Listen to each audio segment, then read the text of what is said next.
नमस्कार दर्शक तथा श्रोतावृन्द, स्वागत छ तपाईलाई नेपाली कथाको यो नयाँ भिडियोमा। आजको भिडियोमा पनि मैले उपन्यास कालो सूर्य लिएर आएको छु। उपन्यासकार भरत जंगम। बिहीबार बिहानको खाना खानु अघि नै पुलचोकसम्म गई मोटर देखाएर आउँ भन्ने विचार हुँदाहुँदै पनि म खाना नखाई घरबाट निस्कन पाउन्न। सधैँभरि चिसो भात कति खान मन लागेको भन्ने घरको कचकच सुन्न मन लागेन। त्यसैले जतिसुकै अबेर भए पनि खाना खाएर निस्कने निश्चय गरे। एकै दिनको गोरखापत्रको विज्ञापनले मेरो मोटर बिक्ने स्थितिमा पुगेको हुँदा म मनमा नै प्रसन्न छु। मलाई कहिले गएर मोटर देखाउँ जस्तो भइरहेछ। घरका सबै जहानलाई पानी बोक्न लगाई मोटर साबुन पानीले धोएर चिल्लो बनाइसकेको छु। केवल मलाई दोर्जे सदन पुग्न बेर छ। टेलिफोनबाट मलाई भने अनुसार दोर्जे सदन पुलचोक दो बाटोकै ओल्टे कोल्टे हुनुपर्छ। म मनमा नै विचार गर्न लागे। दोर्जे सदन मलाई बोलाइरहेको छ, तर टेलिफोनमा नाम भने छिरिङ भनिएको छ। हुन सक्छ छिरिङ दोर्जे उनको नाम होला र आफ्नो पछिल्लो नामबाट घरको नाम राखिएको होला। बिहानै टेलिफोन गर्नुको अर्थ छिरिङ दोर्जेलाई मोटरको ज्यादै नै आवश्यक भएको हुनुपर्छ। मैले निश्चय गरे यो पटक त 1-2 हजार खटी नै मूल्य तोके पनि मोटर छोडेर आउनेछु। मलाई पुलचोक पुग्न ज्यादै हतारो भएको हुँदा चाँडो चाँडो खाना खाई भान्साबाट फुर्सद लिन्छु। हतार हतार कपडा लगाई पुलचोकको लागि रवाना हुन्छु। बाटोभरि सोच्न लागे मोटरको मूल्य कति बताउने। धेरै बताउँदा कुरै नगरी पठाउने हो कि थोरै बताउँदा आफूलाई नोक्सान हुने। यो पटक मैले मोटरको मूल्य नबताउने निश्चय गरे। यदि उनले मोटरको मूल्य सुन्ने धेरै नै इच्छा गरे भने यति मात्र भन्छु, यही कम्पनीले बनाएको नयाँ मोटरको दाम तपाईलाई थाहै छ। अब यो त 10औं वर्ष पुरानो भइसक्यो। तपाईँ नै मूल्य निर्धारण गर्नुहोस्। यति भनेपछि उनलाई केही न केही मूल्य बताउन कर लाग्छ। उनले तोकेको मूल्यमा 1-2 हजार नहेरी आँखा चिम्लिएर फालिदिन्छु। पुलचोक दो बाटोमा मोटर अड्डाई बाटो हिँडिरहेको एउटा व्यक्तिलाई सोधे, दाई दोर्जे सदन कहाँ छ? उनी हिँड्दा हिँड्दै टक्क अडिए र सोच्दै भने, दोर्जे सदन यही पुलचोकमा भनेको थियो। पुलचोक दो बाटोबाट अलिकति भित्र भनेको थियो। उनले तुरन्त भने, ए स्मगलर दोर्जे हो, पुलचोकमै हो। यो बाटो जानुहोस्, दाहिनेपट्टि विशाल रङ्गेचङ्गी घर देख्नुहुनेछ, त्यही हो। उनलाई धन्यवाद दिँदै म आफ्नो मोटरतर्फ भने, मैले सोचेको थिएँ मात्र छिरिङ दोर्जे, यहाँ एक व्यक्तिबाट सुने स्मगलर दोर्जे। दोर्जे मात्रले नचिनिने ती मलाई बिहान टेलिफोन गर्ने व्यक्तिको मेरो हृदयमा जुन रूप कोरिएको थियो, स्मगलर भन्ने शब्द नामको अगाडि जोडिएको सुन्ने बित्तिकै उनीप्रतिको मेरो पहिलेको सोचाइ टुक्रियो। मेरो दिमागले उनको रूपलाई कल्पना गर्न सकेन। बरु मेरो मस्तिष्कमा नाना किसिमका प्रश्नहरू आउन थाले। यी दोर्जे कस्तो होलान्? रूप जीव डाल तिनको कस्तो होला? उनको विचार कस्तो होला? उनले मसँग कस्तो व्यवहार गर्लान्? यतिकैमा म निर्दिष्ट ठाउँमा पुग्दछु। बाहिरी ढोकैमा दोर्जे सदन लेखिएको छ। ढोकाकै छेउमा पत्र मञ्जुसा र कुकुरदेखि सावधान लेखिएको छ। मोटरको स्टार्ट बन्द गरी हर्न लगाउन थाले। एक व्यक्ति ढोकाबाट बाहिर निस्कँदै भन्छन्, कसलाई खोज्नु भएको? छिरिङ दोर्जेलाई। छिरिङ साहेबलाई कि दोर्जे साहेबलाई? उनको कुरा सुनेर म अलमलमा परे। मैले सोचेको थिएँ छिरिङ दोर्जे एकै होलान्। मलाई बिहान टेलिफोनमा त छिरिङले गरेका थिए। यही सोचेर मैले भने छिरिङलाई, हुन्छ म छिरिङ साहेबलाई सोधेर आउँछु, बोलाउनु भयो भने भेट्नु होला भन्दै उनले मलाई सोधे, तपाईँ कहाँबाट आउनुभएको? बिहान टेलिफोन गरेको मानिस भनेर भनिदिनुहोस् न। हस् भन्दै उनी ढोकाभित्र पस्छन्। म दोर्जेलाई भेट्न सक्दिनँ। ती व्यक्ति भनाइ अनुसार छिरिङलाई मात्र भेट्न पाउँछु।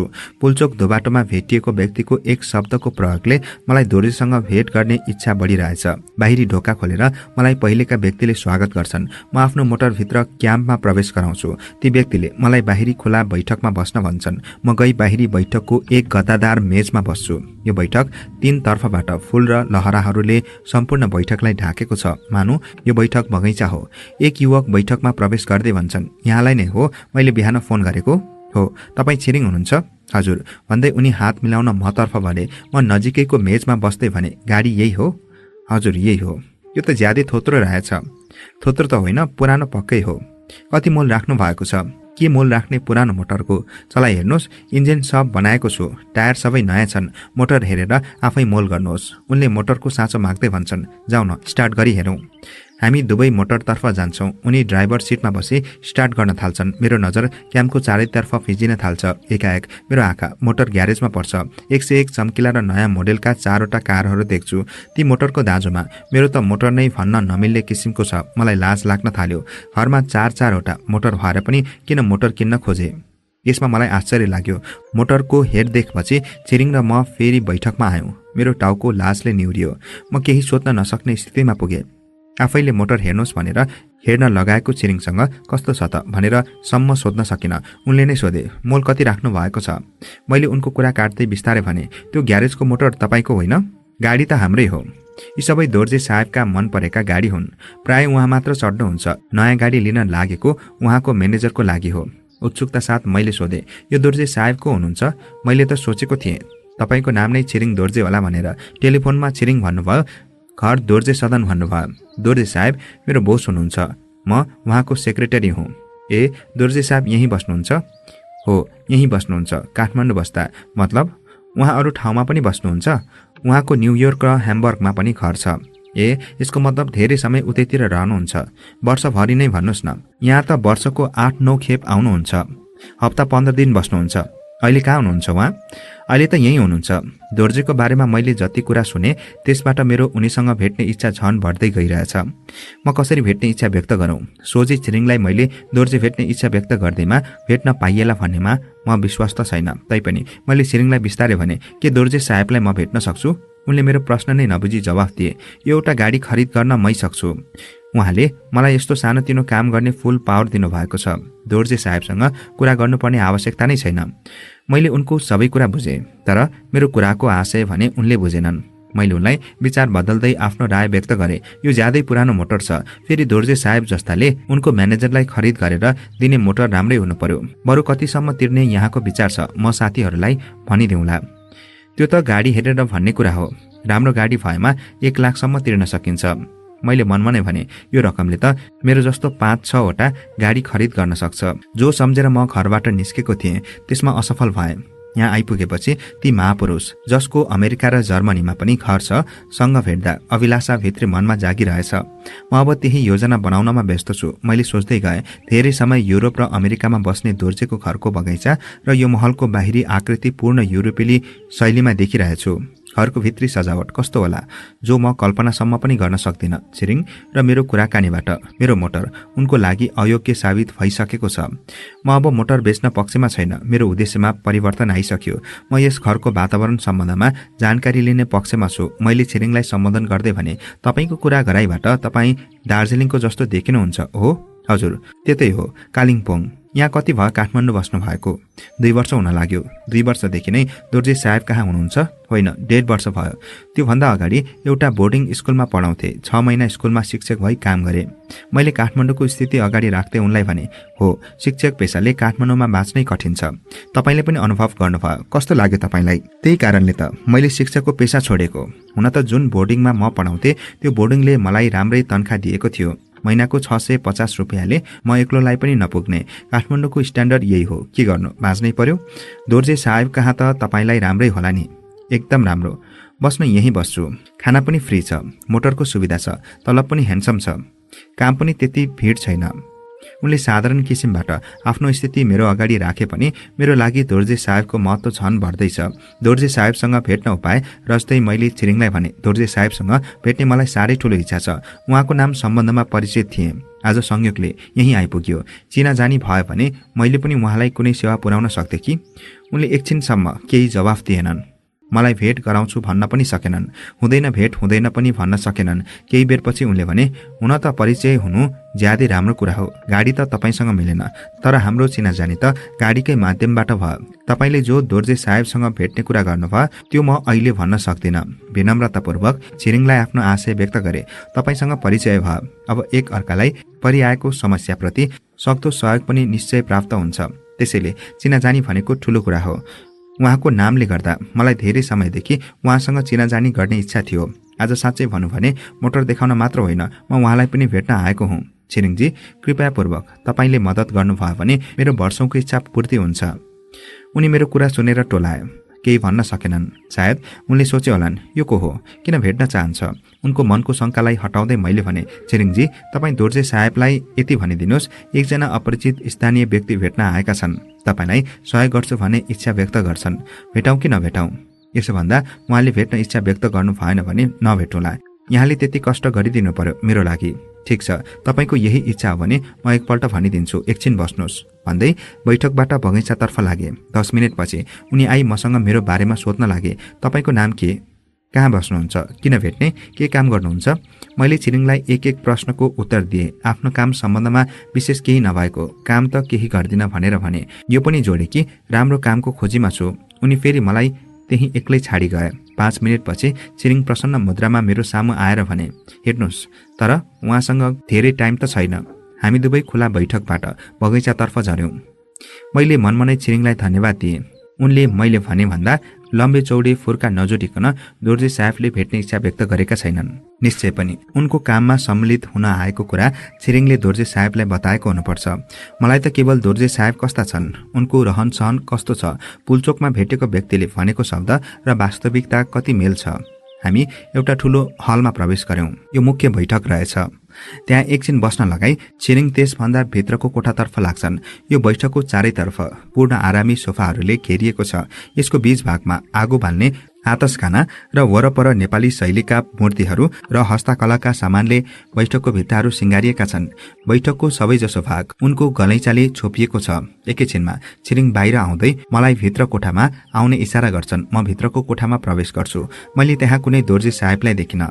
सिंगल सोफामा एउटा मानिस बसिरहेको मात्र देखे, जसलाई म राम्ररी चिन्दछु। मैले सोचे उनी पनि दोर्जे साहेबलाई नै भेट्न आएका होलान्। दोर्जे साहेबको प्रतीक्षामा म जस्तै उनी पनि छन्। मैले त्यसतर्फ ध्यान नदिएर छिरिङतर्फ हेर्दै भने, दोर्जे साहेब अझ यहाँभन्दा पनि भित्र? मेरो प्रश्न सुन्ने बित्तिकै छिरिङ अल्मलिए। एकछिन केही भन्न सकेनन्। एकछिनपछि उनले भने, उहाँ नै हुनुहुन्छ दोर्जे साहेब। मेरो विश्वासको विपरीत उनले भनेकामा म पनि एकछिन अल्मलिए।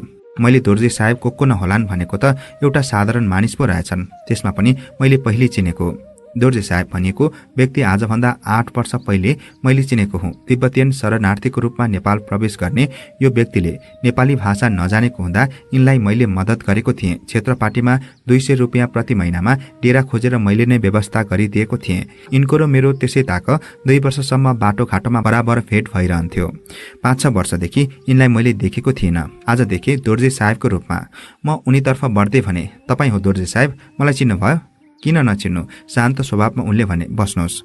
उनले मलाई चिनेकोमा खुसी लाग्यो। छिरिङ ढोका नजिकै उभिएर बसेकालाई दोर्जेले बाहिर जाने इशारा गर्छन्। छिरिङ बाहिर निस्कन्छन्। कोठामा म दोर्जे मात्र हुन्छौँ। मैले दोर्जेलाई पुरानो सम्झना दिलाउँदै भने, होइन, तपाईँको नाम दुक्पा होइन र? हो। कसरी दोर्जे भयो त? दुक्पा लामा काठमाडौँको गल्लीमा मरिसक्यो। यो त दोर्जे बाँचेको छ। उनको कुरा सुनेर म हाँस्न लागे। उनी पनि मेरो हाँसोमा स्वर मिलाउँदै हाँस्दै भने, दुःखको दिन डुक्पाको थियो, सुखको दिन दोर्जेको हुन्छ। हुन त उनको र मेरो कुनै घनिष्ठता थिएन। उनी जब तिब्बतबाट भारत हुँदै नेपाल प्रवेश गरे त्यस बखत उनी नेपाली भाषा पटक्क बोल्न जान्दैन थिए। एकजना साथी कहाँ उनको र मेरो परिचय भयो। त्यसताक प्राय उनी अंग्रेजी नै बोल्दथे, हिन्दी बुझ्थे, बोल्न सक्दैनथे। उनीसँग बाँच्नेसम्मको केही पैसा थियो होला। उनले क्षेत्रपाटीमा डेरा गरेर बसेपछि पनि काठमाडौँका सडक गल्लीमा प्राय भेट भइरहन्थ्यो। उनी के काम गर्थे? मैले उनलाई कहिल्यै सोधिन। मैले यति जानेको थिएँ, उनी काठमाडौँमा तिब्बतीयन शरणार्थीको रूपमा छन्। आज एकाएक यस अवस्थामा देख्दा मैले उनलाई दोर्जे साहेब भनेर तुरन्त स्वीकार नगर्नु स्वाभाविक हो। मैले उनलाई सुस्तरी सोधे, दोर्जेजी, यत्रो प्रगति कसरी गर्नुभयो? मेरो प्रश्नलाई रोक्दै उनले भने, छोडिदिनुहोस् यो कुरा। के पिउनुहुन्छ, बियर या स्कच? धन्यवाद, म पिउँदिन। मैले उनलाई भने, हुन सक्छ भने 1 कप कफी, बस कफी मात्र भन्दै इन्टरकम सेवाबाट 2वटा कफीको आदेश दिन्छन् अनि मलाई सम्बोधन गर्दै भन्छन्, तपाईँ के गर्दै हुनुहुन्छ? काम त विशेष केही छैन। केही काम नगरी काठमाडौँमा बाँच्ने कसरी? खेतीपातीबाट आएकोबाट जसरी पनि पुर्याउने कसरी? अमेरिका र युरोप भन्दा काठमाडौँमा खाना महँगो छ। जसो भए पनि बिहोर्नै पर्छ। खानाको लागि हामी बाँचेका भए पो खानालाई धेरै खर्च हुन्छ। हामी त बाँच्नको लागि खान्छौँ, हामीलाई थोरै भए पनि चल्छ। मेरो विचार उनलाई मुनासिब लागेछ क्यार? उनी रमाउँदै भन्छन्, ठिक भन्नुभयो। त्यो दिन मैले पनि गुजारे। मेरो मतलब काठमाडौँमा साधारण खाने वस्तु पनि अरू ठाउँको तुलनामा महँगो नै छ। यसैबीच फोन आउँछ। उनी फोनमा कुरा गर्न थाल्छन्। Hello, Dorje speaking. Good morning SP साहेब, भन्नुहोस्, के पक्राउ खायो? कहाँ? हाम्रो एयरपोर्टमा? बैंकक एयरपोर्टमा त हुनै नपर्ने। के एयरपोर्टमा सुटकेस जम्मा नगरी सिटी गएछ?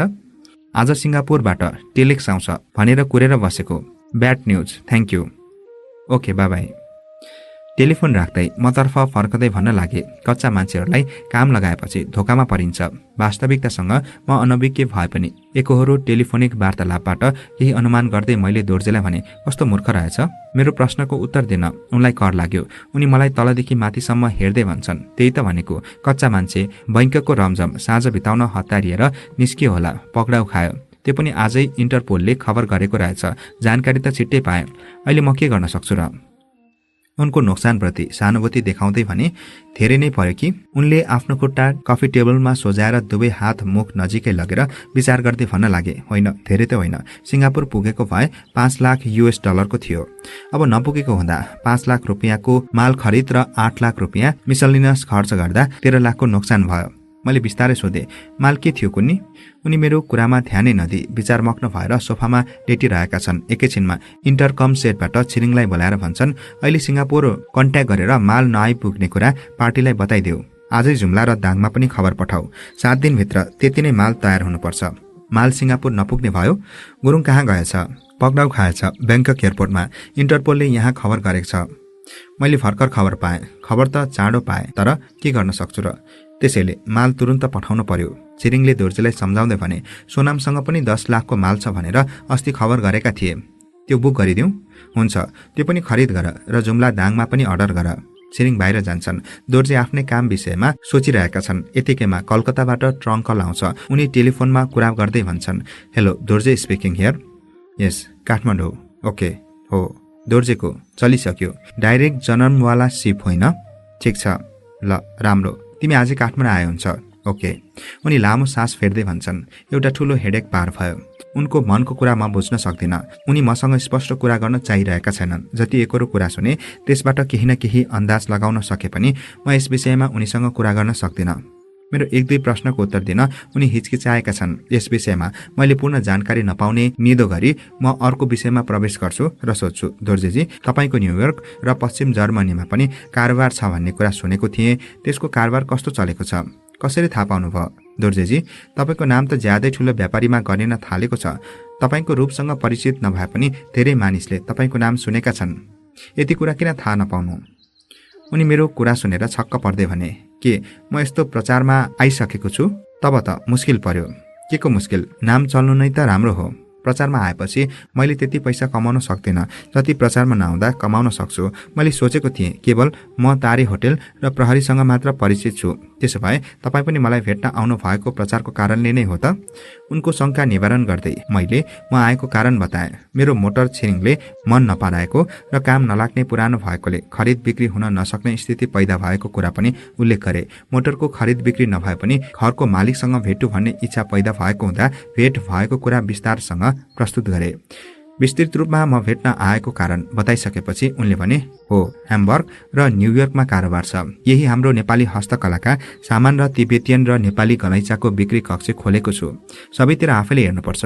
वर्षमा धेरै जसो उतै बस्छु। सानोतिनो फ्ल्याट पनि छ। केटाकेटीहरू पनि उतै बस्छन्। मैले उनलाई सोधेँ, त्यसो भए तपाईँ उतैतिरको नागरिक बनिसक्नु भयो कि? होइन, यहीँको नागरिक छु। त्यहाँको नागरिक हुन स्टेटको फार्म लिजिट पूरा गर्नुपर्छ। बढी गाह्रो छ। यहाँको जस्तो होइन। ए, यहाँको नागरिकता लिइसक्नु भएको छ? लौ, नलिए यति ठुलो व्यापार मैले कसरी गर्ने? लिइसके। यसैबाट त मैले यति ठुलो कारोबार गर्ने मौका पाएँ। उनले विषयवस्तु बदल्दै मलाई भने, के तपाईँ मसँग काम गर्न चाहनुहुन्छ? तपाईँ मेरो पुरानो परिचयको मान्छे। तपाईँलाई मेरो पहिलेको सबै कुरा थाहा छ। जतिसुकै म धनी भएर दोर्जे साहेब भए पनि तपाईँको नजरमा दुःख लामा नै छु। तपाईको मनमा परिवर्तन तपाईँ मसँग मिलेर काम गरे पनि हुन्छ। तपाईँले मलाई साथी सम्झेर मसँग काम गर्नु भएमा तपाईँलाई ठुलो लाभ हुनेछ। म काम खोज्न दोर्जे कहाँ भेट्न चाहेको होइन। मलाई त केवल दोर्जेको काम कस्तो छ त्यही बुझ्न थियो। स्थिति ठिक आएको हुँदा मैले उनलाई भने, हेर्नुहोस् दोर्जेजी, काम गर्छु मात्र भनेर हुँदैन। त्यसको साथै समयले पनि साथ दिनुपर्छ। फेरि मसँग पैसा छैन। यति ठुलो काम म तपाईसँग मिलेर कसरी गर्न सक्छु? मलाई तपाईँले उपहास गरे जस्तो लाग्यो। न म गर्न सक्छु न तपाईँ गराउनुहुन्छ। दोर्जे मलाई सम्झाउँदै भन्छन्, केवल तपाईँ गर्ने इच्छा मात्र गर्नुहोस्। बाँकी बन्दोबस्त म सबै मिलाउँछु। तपाईँ जस्तो स्थानीय व्यक्तिको मलाई धेरै आवश्यकता छ। त्यसमा पनि तपाईँ मेरो पुरानो परिचित व्यक्ति। तपाईँलाई सहयोग नगर्ने कुनै कारण छैन। यो लाइनको काम पैसा भएर मात्रै गर्ने काम होइन। यो त बुद्धि र चालबाट कसैको सहयोगद्वारा गरिने काम हो। यो लाइनमा प्रवेश गर्न भित्री दिललाई बाँधेर आफूलाई यसमा समर्पित गर्नुपर्छ। तब जादु गरे जस्तो दिन दोपहर रात चौबर प्रगति हुँदै जान्छ। फेरि यो देशमा यो काम गर्न बडो सजिलो छ। यो मौका सधैँ रहँदैन। उनी भन्दै जान्छन्, हेर्नुहोस्, तपाईँलाई थाहै भएको कुरा हो म काठमाडौँ आउँदा कुन स्थितिको थिएँ। तपाईँहरूले नै मद्दत गर्नुपर्ने मेरो स्थिति थियो। आज मैले गर्दै गएँ म यो हैसियतमा पुगेँ। त्यसैले गर्नको लागि एउटा अठोट बनाउनु पर्छ र गर्दै जानुपर्छ। समय आफै सृजित भई हाम्रो सामु खडा हुन्छ। समयले हामीलाई बनाउने होइन, हामीले समय बनाउनु पर्छ। दोर्जेको मनसाय मैले बुझेँ। मेरो मध्यमबाट अरू कुनै काम गर्न चाहन्छन्। उनलाई अझ रुपियाँले पुगेको छैन। यो रुपियाँ कमाउने मानिसको नसा कहिले नटुङ्गिने क्षितिज जस्तो हुँदो रहेछ। यिनलाई यत्रो धन दौलत भएर पनि यिनले काम छोडेका छैनन्। म उनको विचारको प्रतिकूल जान चाहन्न। उनको विचारलाई बढावा दिँदै भने, दोर्जेजी, यहाँको विचार 100% ठिक हो। समय हामीले बनाउनु पर्छ। समयले हामीलाई चलायो भने त हामीले केही गर्न सक्दैनौँ। उनी म प्रति आकृष्ट हुँदैछन्। पहिले केही नबताउन चाहेका दोर्जे अब आफ्नो गाठो बिस्तारै फुकाउँदैछन्। यसैबीच एउटी भर्खरकी केटी दुवै हातमा ट्रे समातेर कफी पट ल्याई हाम्रो अगाडि राखिदिन्छन्। दोर्जेको आदेश अनुसार दुवै कपमा कफी बनाइदिन्छन्। हामी दुवै कफी चुस्न थाल्छौँ। युवती कोठाबाट बाहिर निस्कन्छन्। कफी पिउँदा पिउँदै दोर्जे भन्छन्, हेर्नुहोस्, यो व्यापार बारेमा तपाईलाई म सानो नमुना पेश गर्छु जो मेरो जीवनसँग सम्बन्धित छ। तपाईले पनि मेरो प्रगतिबारे सोध्नुभयो, त्यसैले तपाईलाई कुनै कुरा नलुकाई भन्छु, किनभने तपाईले मेरो हिजोको दिनहरू पनि देख्नु भएको छ। मेरो जीवनमा घटेको घटना बताउँछु, सुन्नुहोस्। जब म काठमाडौँको गल्ली चाहेर साँझ एउटा रेस्टुराँमा शान्तिको लागि रक्सी पिउन थाल्थेँ, त्यहाँ मैले धेरै विदेशी साथीहरू बनाउँदै गएँ। अकस्मात एक दिन मेरो टेबलको साइडमा एक जर्मन बसेर नक्सा कोरिरहेको देखेँ। उसको र मेरो बीचमा कुरा हुन थाल्यो। घण्टौसम्म कुरा भएपछि उनको र मेरो दोस्ती कायम भयो। उनले लेखेको नक्साबारीमा उनको होटेलको कोठा गई सम्झाउने इच्छा व्यक्त गरे अनुसार म त्यहीँबाट उनको होटेलको कोठामा गएँ। उनले मलाई एउटा देवताको मूर्ति देखाउँदै भने, यो यहाँ छ। मन्दिरमा यतिवटा ढोका छन्। ढोका यस किसिमबाट लाग्छ। यति समयदेखि यति समयसम्म मानिस रहन्छन्। सबै वैज्ञानिक तरिकाले विश्लेषण गरेको कागज दिए र भने, यदि यो मूर्ति काठमाडौँ भई ह्यान्ड ओभर गरे 50,000 दिने, जर्मनमा पुर्याइदिए 3 लाख दिने। 50 रुपियाँ गोजीमा नभएको म त्यस मन्दिरमा घुम्न थाले। निकै दिनको प्रयासपछि एउटा स्थानीय व्यक्तिको सहयोगले मेरो डेरामा मूर्ति आइपुग्यो। जसले सहयोग गर्यो त्यसलाई 1,000 दिए। सम्झौता अनुसार जर्मनले मलाई दिएको पैसाबाट मैले आफ्नो बिजनेस जमाउन थाले। पछि म बिजनेसको क्रममा जर्मन पुगेको थिएँ। जर्मनमा एकजना साथीको ड्रइङ रुमको आकर्षणको केन्द्र भई त्यो मूर्ति रहेको रहेछ। मैले उनलाई मूर्ति बारेमा सोधखोज गरेँ। एकजना फ्रेन्चले 1 लाख मार्कमा बेचेको रहेछ। मैले उनलाई अब कति पाए बेच्छौ भन्दा 6 लाख मार्क पाए बेच्छु भने। म न्युयोर्क गई त्यही मूर्तिको $5 लाख तय गरी आएँ। पछि जर्मनबाट त्यो मूर्ति न्युयोर्क पुर्याई $5 लाख बेचे। अब भन्नुहोस्, यो बिजनेसको कुनै सीमा रहेछ? हुनसक्छ यो मूर्ति अझ कतिमा बिक्ने हो। जुन मूर्तिको सर्वप्रथम 1,000 मूल्य निर्धारण भएको थियो, त्यही मूर्ति मैले 2 पल्ट बेचे। प्रत्येक पटक स्थिति अनुसार म्याक्सिमम मुनाफा कमाए। साँच्चै भनौँ भने मेरो लाइफ नै त्यही मूर्तिले बनायो। उनी भन्दै जान्छन्, तपाईलाई के भन्ने? यो काम हामीलाई सबै तर्फबाट सहयोग छ। साथै काठमाडौँका जति पनि ठुला फनी भन्नुहुन्छ, प्राय सबैले यस्तै अवैध फनिएको काम गरेका छन्। किनभने रुपियाँ यसैमा छ, रुपियाँमा इज्जत छ। सम्झनुहोस्, काठमाडौँमा चम्कने कार चिप्लाउने व्यक्तिको आँखामा हेर्नुहोस्। स्पष्टसँग तपाईले अवैध व्यापार चम्किरहेको देख्न सक्नुहुनेछ। सानो अवैध, ठुलो अवैध, बस फरक यति हो। उनको कुरा नटुङ्गिँदै इन्टरकम सेटको घन्टी बज्छ। उनी सेटमा कुरा गर्न थाल्छन्। हेलो राजा साहेब, भित्र पठाइदेऊ। दोर्जेले रिसिभर नराख्दै एक व्यक्ति कोठामा प्रवेश गर्छन्। आउनुहोस् राजा साहेब, आउनुहोस्। दोर्जे ती व्यक्तिको स्वागत गर्दै भन्छन्, धेरै समयपछि दर्शन पाइयो हजुरको। म बसेको ठिक अगाडिको सोफामा बस्दै उनले मलाई निहाल्न थाल्छन्। मलाई विश्वास छ मलाई उनले चिन्दैनन्, तर म उनलाई चिन्दछु, किनभने उनी नेपालको एक कहलिएका समाजसेवी हुन्। ठुलो बाउ साहेब भनेपछि पश्चिमाञ्चलका बच्चाले चिन्दछन्। काठमाडौँमा पनि उनलाई धेरैले चिन्छन्। कुन यस्तो सामाजिक संस्था नेपालमा होला जुन ठुलो बाउ साहेबले योगदान नगरेको? मैले उनलाई आदरको दृष्टिले हेर्ने गरेको थिएँ, तर एकाएक यहाँ देखेर म छक्क परे। मेरो परिचय दिँदै दोर्जेले बाउ साहेबलाई भने, उहाँ मेरो पुरानो साथी हो। उहाँ पनि मसँग काम गर्न लाग्नु भइरहेछ। बाउ साहेबको परिचय दिँदै दोर्जेले भने, राजा साहेब हाम्रो संरक्षक भने पनि हुन्छ। उहाँकै सहयोगबाट हामीले काम गरिरहेका छौँ। तपाईलाई यो पनि भनिदिउँ, राजा साहेबकै सहयोगबाट मैले नागरिकता बनाएको हो। दोर्जेको स्पष्ट कुराले बाउ साहेबलाई अप्ठ्यारो भयो। उनले आफ्नो लज्जित अनुहारलाई प्रसन्न बनाउँदै भने, के कुरा गरेको दोर्जे साहेबले पनि? तपाईँ मनाङमा जन्मनु भएको मानिसलाई नागरिक बनाउन के को मद्दत गर्नुपर्छ? यो त तपाईँको जन्मसिद्ध अधिकार हो। बाउ साहेब मेरो अगाडि केही कुरा गर्न चाहन्नन्, त्यसैले उनले दोर्जेलाई अर्को कोठामा गई गोप्य गर्ने आशय व्यक्त गरे। दोर्जेले मलाई एकछिन बस्न भन्दै दुवै अर्को कोठातर्फ गए। करिब 15 मिनेटपछि दोर्जे म बसेको कोठामा प्रवेश गर्दै भने, राजा साहेब हिँड्नुभयो। उहाँलाई ब्यालेन्समा राख्न बडो मुस्किल छ। काम गर्छन् छेरुवा तालले, खान खोज्छन् शेरको छाँटले। मैले बुझ्न सकिनँ उनको भनाइको अर्थ। कोट्याउन पनि कुरा भएन। मैले भाउ साहेबको बारेमा कुरा निकाल्ने ठाउँ नै छैन। म चुपचाप नै रहेँ। दोर्जे आफ्नो स्थानमा आई बसेर भने, म काठमाडौँ 1 हप्ता बसे भने 3-4 लाख त बाँड्दै ठिक्क हुन्छ। तर जे होस्, खाए अनुसार आजसम्म राम्रै गरेका छन्। मैले उनको कुरालाई बढावा दिँदै भने, यसरी दिन सक्ने आफूसँग क्षमता हुन राम्रै हो। फेरि तपाईँको नुन खाएपछि तपाईँको सोझो पनि त चिताउँछन्। मेरो कुरा नटुङ्गिँदै उनले सहमति जनाउँदै भने, ठिक भन्नुभयो। यहाँका मान्छे त साह्रै सिधा छन्। 1 छाक मात्र खान पाए पनि दिनभरि सलाम ठोकेर बस्छन्। दिन र खुवाउन सक्नुपर्छ। यिनले बाउ आमा बराबर मान्यता दिन्छन् र यति इमान्दार छन् जति एउटा मालिकप्रति कुकुर हुन्छ। दोर्जेको यो वाक्य मेरो चेतन मस्तिष्कले स्वीकार्न सक्दैन। मलाई कता कता नराम्रोसँग भिज्दछ। त्यस शब्दको विरोधमा म भीषण प्रतिक्रिया जनाउन खोज्छु। असन्तुलित मेरो मस्तिष्क दोर्जेप्रति आक्रमण गर्न खोज्छ। तर केवल दोर्जे र म मात्र भएको बन्द कोठामा म बौला साबित हुन सक्छु। म आफू सम्हालिँदै शिष्ट भाषामा दोर्जेलाई भने, दोर्जेजी, तपाईँ यहीँ बसेर यहीँको नागरिकताको रूपमा संसारमा चिनिनु भएको छ। तर यहाँका मानिसलाई तपाईँ किन यति नीच सम्झनुहुन्छ? जवाफमा उनले भने, मैले त यहाँका मान्छेको इमान्दारीको एक्जाम्पल दिएको। मेरो भनाइ यहाँको मान्छेमा इमान्दारी काफी छ। यो कुरा छोडिदेऊ, कामको विषयमा कुरा गरौँ। दोर्जेले मेरो मनको भावना बुझेर विषयवस्तुलाई पन्छाउँदै अर्को विषय उल्लेख गर्न लागे। मैले सोचे यिनीसँग मात्र यस विषयमा बहस गर्नु बेमुनासिब हो। जो उनको अनुभव थियो त्यो व्यक्त गरे। अनुत्तरदायी नागरिक भएको यो समाजमा एकले अर्काको प्रतिनिधित्व गर्न सक्दैन। आफ्नो डम्फुले नचाहिरहेछ, सबैलाई चाहेर हो वा नचाहेर पनि। दोर्जेले बदलेको विषय वस्तुमा मैले चाख नदेखाउँदा पनि उनी भन्दै जान्छन्, बुझ्नुहोस् र विचार गर्नुहोस् तपाईँ, यो हाम्रो काम कैयाहरूले गरे जस्तो देश खोक्रो पार्ने काम होइन। हामी कृत्रिम अभाव खडा गरी मूल्यलाई उतार चढाव गर्दैनौँ। 5% खर्चमा लाइसेन्स निकालेर 100% जनताद्वारा निकाल्दैनौँ। राजस्वलाई धक्का दिँदैनौँ। हाम्रो त फेयर बिजनेस छ।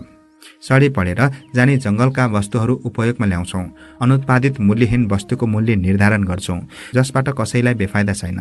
जसले यो काम गर्छ त्यसलाई फाइदै फाइदा छ। दोर्जे आफ्नो काम र अरूको कामसँग दाँच्दै भन्दै जान्छन्, हेर्नुहोस्, हामी यस्तो काम गर्दैनौँ जसद्वारा यो देशलाई नोक्सान होस्। आफ्नो दायित्व र अख्तियारलाई बिर्सेर घनको चालमा आँखा चिम्लेर सही छाप गरेर देशलाई धोका दिँदैनौँ। जनप्रतिनिधि भनाउँदाले जस्तो मुखमा राम राम बगलीमा छुरा राख्न हामीलाई पर्दैन। हाम्रो काम त स्ट्रेट फरवार्ड छ। त्यसैले त्यसमा काम गर्न हिचकिचाउनु पर्ने कुनै कारणै छैन। दोर्जेको आफ्नो दृष्टिकोण मेरो सामु स्पष्ट आइसक्यो। निर्भीकताका साथ उनले आफ्नो विचार व्यक्त गरे। उनको काममा उनी पूर्ण सन्तुष्ट छन्। अरूको कामभन्दा उनको काम स्वच्छ र निर्मल छ भन्नेमा पनि उनी घमण्ड गर्छन्। उनको भनाइ अनुसार मैले उनीसँग प्रश्न गर्ने कुनै ठाउँ पाउँदिनँ। म चुपचाप उनको भनाइ मात्रै सुन्दै गइरहेछु। उनी भन्दै जान्छन्, यहाँको मान्छेमा हिम्मत छैन, सम्झनुहोस्, बुद्धि छैन। हुन त म त्यसै कारणले नै दुक्पाबाट दोर्जे भए। केही वर्षमा नै मेरो यही हैसियत भयो। मेरो व्यक्तिगत लाभको दृष्टिकोणले त यो हुनु राम्रो नै हो। तर पनि म चाहन्छु सबै म जस्तै हैसियतवाला हुन सकुन्। केही यहाँका इज्जतदारहरू त यो काममा सरिक छन्। त्यसैले म तपाईँलाई जोड गर्छु कि प्रवेश गर्नुहोस् यो काममा। तपाईँ आँखा चिम्लिएर। म टोलिएर उनको कुरा सुनिरहेछु। म उनको कुरामा असहमति जनाउन सक्दिनँ र उनको आग्रहलाई स्वीकार गर्न पनि सक्दिनँ। उनको भनाइ जति स्पष्ट भए पनि मेरो नजरमा उनको काम अवैध हो। यही आफ्नो विचारलाई स्पष्ट गराउने इच्छाले म बिस्तारै भन्छु, दोर्जेजी, जो यो काम गर्नुभयो, यो ऐन नियमको विपरीत काम कसरी गर्ने? फेरि कानुनी बन्धनबाट उम्कन सधैँ सकिँदैन। मैले आफ्नो विचार पूरा व्यक्त गर्न नपाउँदै उनी भन्न थाले, तपाईँ मलाई बताउन सक्नुहुन्छ कि यस्तो काम गर्ने मानिस कहिले र कहाँ कानुनको नजरमा परेको छ? समाचार पत्रमा कहिले काहीँ पढेको छु। के त्यो समाचार पत्रमा छापेको खबर अनुसार पक्राउ खाएको मानिस हामी जस्तो हो? त्यो त भन्न सक्दिनँ। तब हेर्नुहोस्, ती त साधारण कामदार हुन् जसलाई हामी 1 या 2 हप्तामा कानुनबाट मुक्त गराइ छाड्छौँ। कहिले त काम गरेको देखाउन हामीसँगै सोधी पक्राउ गर्छन्। यो त केवल तपाईँ जस्तो साधारण मान्छेको आँखामा छारो हालेको हो, ताकि कानुनको नजर यसमा पनि छ भनेर साबित गराउन पर्छ। जो यसै विषयको आधारमा सजाय पाएर बसेका छन् भने ती सबै परिबन्धमा फसाई राखिएका हुन्। जो वास्तविक यो काम गर्छ त्यो कहिले फस्न सक्दैन। म यो दावाको साथ भन्न सक्छु, विश्वास गर्नुहोस्, हाम्रो ग्याङमा तलदेखि माथिसम्म सेटिङ मिलाएका छौँ। हालको स्थितिमा हामी सबै क्षेत्रबाट संरक्षित छौं। हामीलाई कसैले केही गर्न सक्दैन। तपाईलाई थाहा छ, केही महिना अघि 5 लाखको अवैध सामान पक्राउ खाएको व्यक्ति अहिले आरामसँग हिँडिरहेछ। उसलाई कानूनले कुनै थेकछुन गर्न सकेन।